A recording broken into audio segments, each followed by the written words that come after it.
Hello tout le monde, j'espère que vous allez bien. On se retrouve aujourd'hui pour une nouvelle vidéo spéciale Revlon. Voilà, tout ce make-up a été fait avec des produits de chez Revlon et il me tarde de vous montrer comment j'en suis arrivée là.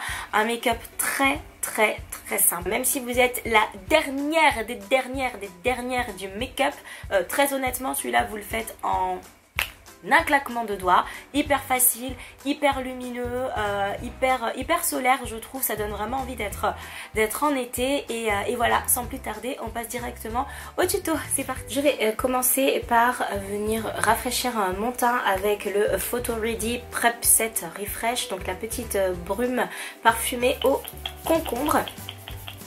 Alors elle a une petite odeur très fraîche et très agréable et je vais venir appliquer la base qui va venir atténuer les pores.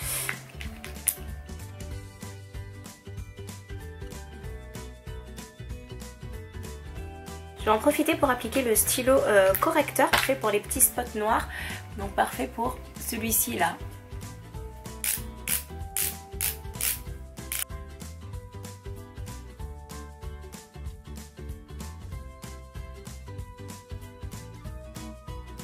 Côté fond de teint, on va prendre le Color Stay, donc spécial peau mixte et peau grasse, car il a la faculté de venir tout simplement matifier le teint et l'empêcher de regresser.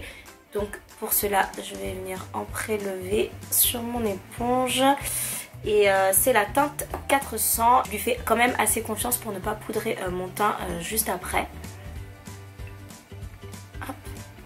Donc la teinte 400, elle est un petit peu foncée pour moi en cette période de l'année. Mais bon, écoutez, c'est pas très grave. C'est la couleur qui me correspond de toute façon mieux chez Revlon. Je sais pas si vous avez remarqué, mais j'entends très souvent ce genre de réflexion de nana hein, dans la rue qui disent oui, vous avez vu cette nana, c'est une noire qui essaye de passer pour une blanche, elle a un fond de teint 3 fois trop clair pour elle, etc. Ça marche pas que chez les Renois aussi hein. Et je trouve ça un petit peu dommage de se dire que si une nana a le teint très clair par rapport au reste de son cou, de son corps ou quoi, non finalement c'est peut-être la bonne teinte. C'est pas parce qu'elle veut paraître forcément plus blanche, c'est peut-être juste qu'elle a mal choisi son fond de teint, elle a peut-être juste été mal conseillée, parce que ça aussi ça arrive, hein. Combien de fois je suis ressortie grise alors que c'est pas forcément que j'ai voulu être plus blanche, c'est juste que le fond de teint j'ai été hyper mal conseillée, donc voilà, je suis ressortie grise, et qui dit effet gris dit effet un petit peu blanc. C'est peut-être juste une nana qui ne sait pas qu'il faut changer son fond de teint quand arrive l'été, parce qu'on a une teinte d'hiver, une teinte d'été, bronzée, pas bronzée, et par conséquent on a toujours au minimum 2 fonds de teint différents pour l'été, pour l'hiver et potentiellement pour la transition, donc normalement 3 fonds de teint. Et voilà, c'est peut-être des personnes juste qui ne savent pas, et je vous avoue que ça me dérange d'entendre que c'est parce que il y a des gens qui ont honte de leur couleur de peau et qu'elles veulent passer pour plus blanches qu'elles ne sont en fait. C'est possible, peut-être, mais j'ai des doutes sur le fait que ce soit à chaque fois le cas. Côté anti-cerne, je n'en ai pas, du coup je vais me pencher sur un Sephora tout simplement pour rester dans la même gamme de prix. Hop. C'est le Sephora que vous avez vu en début de semaine, qui est hyper léger et regardez, hyper facile à estomper, incroyable, et qui attire la lumière de façon assez exceptionnelle. Et du coup je l'aime beaucoup. Je vais passer aux sourcils très rapidement avec cette teinte-ci qui est la teinte Soft Brown. D'habitude j'utilise une teinte un peu plus foncée. Mais là, vu que je suis en train de trapper ma teinte d'hiver, je passe sur un marron un peu plus chaud pour pas que ça me fasse le visage trop, comment expliquer, le visage trop sévère. Alors côté palette, je vais utiliser celle-ci, la Enigma, qui est dans les tons violets. Je trouve les fards un petit peu serré. Je pense que j'aurais préféré qu'il y ait moins de fard, avec une possibilité de mieux mettre son doigt à l'intérieur pour celles qui aiment se maquiller au doigt. Je vais venir prendre le violet qui est juste ici. Hop, et je vais venir le mettre sur toute ma paupière mobile.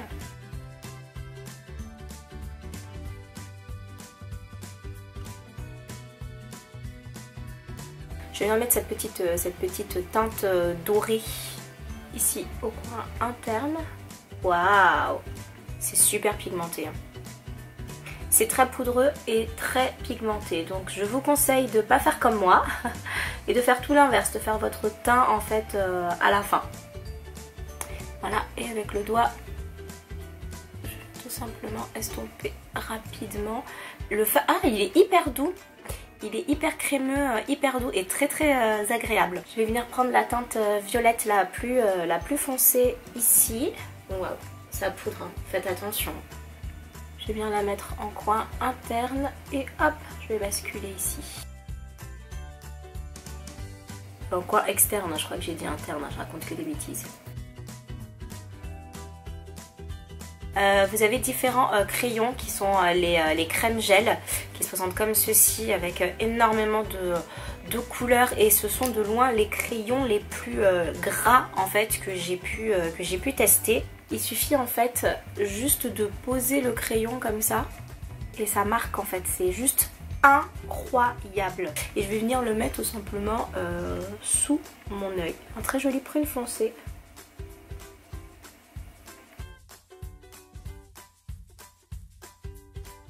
Prendre le doré qui est là cette fois-ci et venir le mettre juste là en coin interne. Je vais prendre un pinceau propre.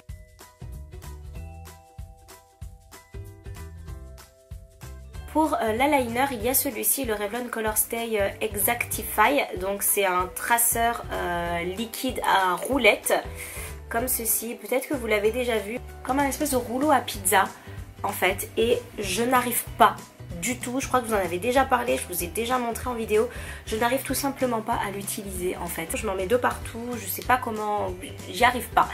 Du coup je vais juste prendre un feutre noir, toujours de chez Sephora, pour rester dans le même ordre de prix, pour juste venir tracer mon eyeliner.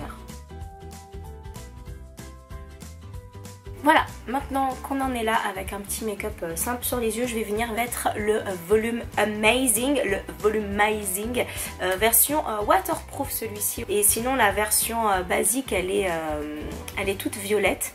Et ce que j'aime dans la version basique, c'est qu'on ne la sent pas du tout sur les yeux. Vous pouvez toucher en fait vos cils et ils seront tout mous, comme si vous aviez de l'eau en fait sur les yeux. Et pourtant le volume est là. La longueur est là et l'effet recourbé est là aussi. C'est assez incroyable comme texture. Et je découvre celui-ci et il allonge, il fait le job. Il donne du volume. Je n'ai pas de paquet. Et ma foi, là si vous verrez bien, il allonge très bien. Je suis agréablement surprise. Manu est contente.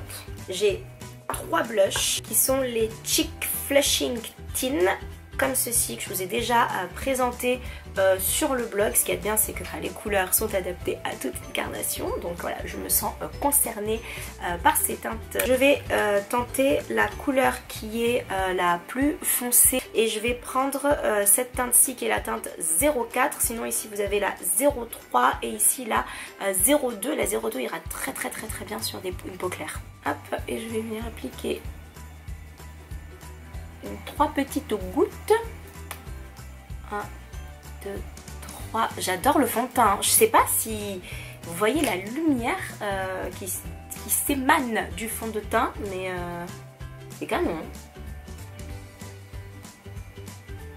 Ok, c'est léger, c'est par touche. Ça me convient très bien. Ça me permet de ne pas trop en mettre. Vous voyez, j'ai mis 3 petites gouttes et ça fait le job hein, avec 3 petites gouttes. Et un petit pinceau. Je pense que vous pouvez aussi le faire avec le doigt si vous en avez envie.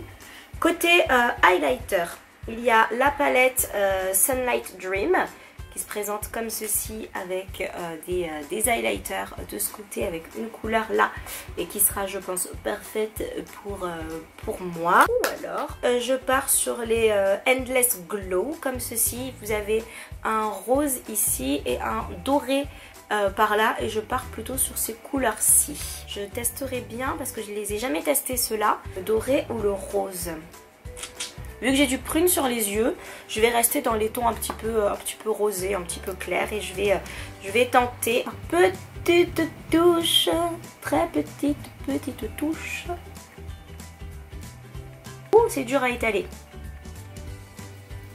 C'est dur à étaler, mais ça fait le job, hein. Ça fait le job. Par contre, ouais, ça s'étale pas facilement en fait. Et il faut être assez rapide parce que sinon ça colle, vous voyez. C'est très beau. Cela dit, c'est très joli. Ça donne un effet mouillé, hein. Moi j'aime bien. Ça me plaît, ça me plaît. Vous savez où est-ce que ce serait pas mal? Ce serait pas mal en coin interne, je pense. Vous déposez votre goutte et puis c'est fini. Ça ne bouge plus. Rouge à lèvres. Alors, je vous aurais bien proposé un petit caution, mais je vous ai déjà fait une vidéo relative au caution. Je vous la remets ici si vous ne l'avez pas vue. J'ai d'autres cordes à mon arc. On a les Revlon Matte Lip Mousse. Je vous ai pas fait une revue déjà dessus? Je pense que si. Avec une couleur comme ça, ce serait trop bien, une petite couleur framboise, mais ils sont mat, j'aurais aimé quelque chose un peu plus glowy. J'ai une teinte, donc la teinte Dark Night Queen, pas du tout ce que je vais utiliser aujourd'hui, mais qui est une très jolie couleur foncée. On en a une couleur Rise Up Rose, ici, qui est un peu plus claire. Teinte Power Move, je mets tellement de couleurs foncées que je me retrouve qu'avec des couleurs foncées, hein. Alors que ça m'arrive de mettre des teintes claires. Je sais pas comment je l'ai posé. C'est quoi ce swatch digne de rien du tout? Ça c'est mon petit purple. Celui-là, qu'est-ce que je l'ai utilisé? Le Fierce Fuchsia que j'adore. C'est vraiment une couleur que j'aime beaucoup. J'hésite à partir sur du fuchsia. Carrément. Je mets lequel? On va le laisser décider. Si c'est raté, c'est pas ma faute, hein. Je mets lequel? J'ai l'impression... Lui? Oui. Ta main droite. Celui-ci? Ouais. Ok.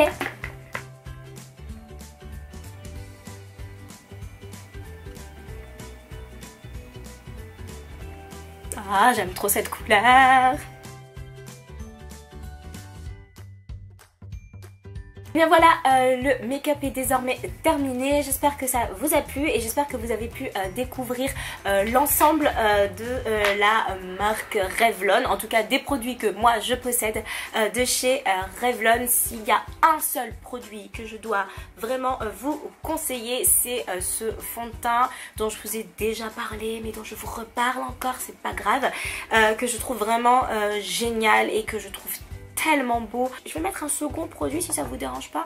Cette teinte, la Fierce Fuchsia, la 025, que je trouve mais tellement belle. Et je pense très honnêtement qu'elle ira à toutes les carnations. Cette vidéo est désormais terminée. J'espère que ça vous aura plu. Je vous invite très fortement à vous abonner à ma chaîne, à regarder l'une de mes dernières vidéos, à mettre des petits pouces si vous avez aimé. Et je vous fais plein de gros bisous et je vous dis à très bientôt. Salut!